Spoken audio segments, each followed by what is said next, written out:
Hello, and today we're bringing to you a focus on the new RM11-03, a watch introduced quite recently by Richard Mille, and we jumped on the occasion because the watch featured in this video is the very first one that the new Richard Mille boutique here in Geneva received. And as this watch was making a very short touch and go, well, this was a unique opportunity to showcase this new version.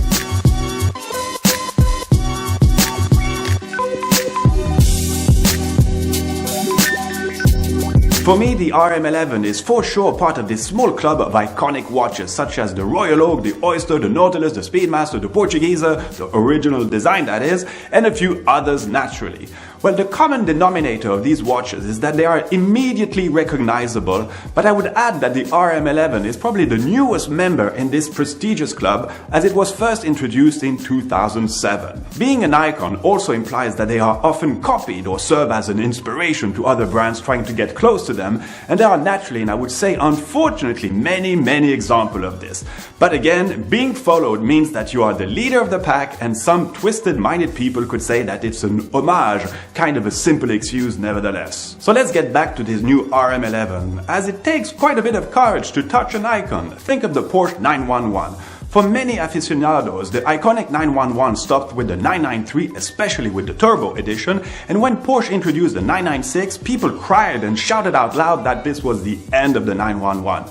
The serious revamp brought with this 996 is probably not the best example of a successful evolution of an iconic design. The first models looked pretty dull, I think, and it's only quite recently, I think, that Porsche has gotten that little thing special back in the 911. So when Richard Mille decided to revamp the RM11, this was quite a challenging decision, but they had gotten some pretty good feedback from customers on some previous RM models that kind of led the way to some of the evolution seen in this -03 version. The most noticeable new design feature comes with the case, as the edges are no longer linear but takes design elements first seen with the second generation of the RM27 Rafael Nadal ultralight tourbillon watch, the -01. This feature was then seen and made more obvious on the baby Nadal, the RM35-01, with its NTPT carbon case. Well, from now on, this feature is fully part of the new -03 and makes it even more so distinctive. It gives it a slightly more sporty and aggressive feel to it, but at the same time, I think it also makes it a bit more elegant and refined. Then, as with most Richard Mille watches, you clearly recognize the very technical design dimension of these watches, in particular with this automatic flyby chronograph movement and its high-tech feel to it.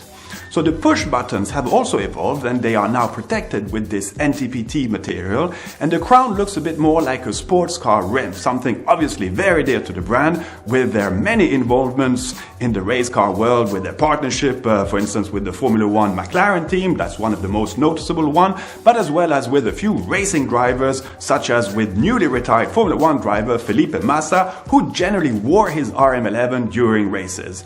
So with this crown, you have 3 available positions or functions: one to wind up the watch additionally to the automatic feature, another position to set the time, and the final one to set the date. As with previous models, this new -03 uses a lot of titanium components, from base plate to the characteristic adjustable rotor with its 2 wide gold wings to give it the necessary inertia needed to wind up your watch, and that you can adapt depending on your wearing habits. But again, not you, but a watchmaker can do this for you. The border of the date indicator has also changed and is a little bit less aviation inspired, I think. It's a bit more classic and elegant, and there's also a bit more depth within the dial. You feel more the different layers in it.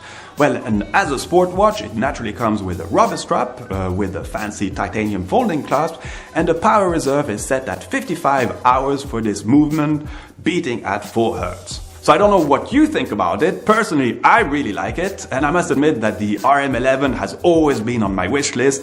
I think it just looks super cool. Well, all those dreams I have, but at least I got the privilege of seeing it up close and personal, and we haven't been that many on this planet to have yet done this. So thanks for your time, and see you real soon.